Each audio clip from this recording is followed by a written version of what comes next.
Завершен ремонт дороги Нестеровская-Алкун-Таргим-Чми протяженностью 7,5 километров. Объект сдан досрочно. Об этом сообщил глава республики Махмуд Али Калиматов в своем телеграм-канале. Дорога связывает Джейрахский район с другими населенными пунктами республики и является частью популярных туристических маршрутов. Глава отметил, что параллельно приводится в порядок придорожная инфраструктура. Работы проводились в рамках реализации национального проекта «Инфраструктура для жизни». 20 августа с 10 до 13 часов в аппарате уполномоченного по правам человека в Ингушетии состоится прием граждан по вопросам газоснабжения. В нем примут участие представители Управления Федеральной антимонопольной службы по республике, Министерства энергетики и ЖКХ, Государственной жилищной инспекции республики и «Газпром» Межрегионгаз Назрань. При себе необходимо иметь документ, удостоверяющий личность.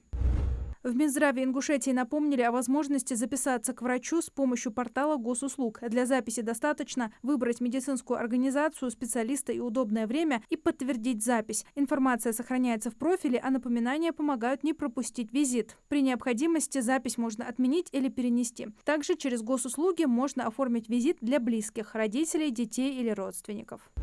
С начала текущего года в России снизили 320 цен на лекарства, на 44 международных незапатентованных наименования, в среднем на 15%. Об этом сообщили в Федеральной антимонопольной службе. Там заявили, что в общей сложности с января по август проведен экономический анализ 5695 цен производителей на препараты из перечня жизненно необходимых и важнейших лекарственных препаратов. Из них согласовано 4583, в том числе 693 цены. Для устранения рисков возникновения дефицита препаратов. Как отметили в ведомстве, проводимый экономический анализ и согласование заявленных производителями цен на препараты из перечня жизненно необходимых обеспечивают их ценовую и ассортиментную доступность для граждан.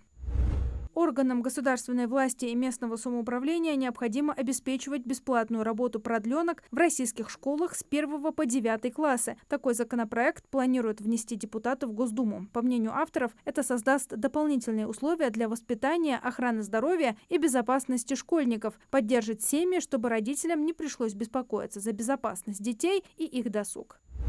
Пассажирам поездов дальнего следования в России с 1 сентября станет доступна новая опция – возможность использовать биометрию при оформлении билета и посадке на поезд при наличии технической возможности у перевозчика. Новые правила будут действовать в том числе для высокоскоростного железнодорожного транспорта. Сервис будет доступен пользователям единой биометрической системы. При этом традиционные способы оформления билета и посадки на поезд также сохранятся.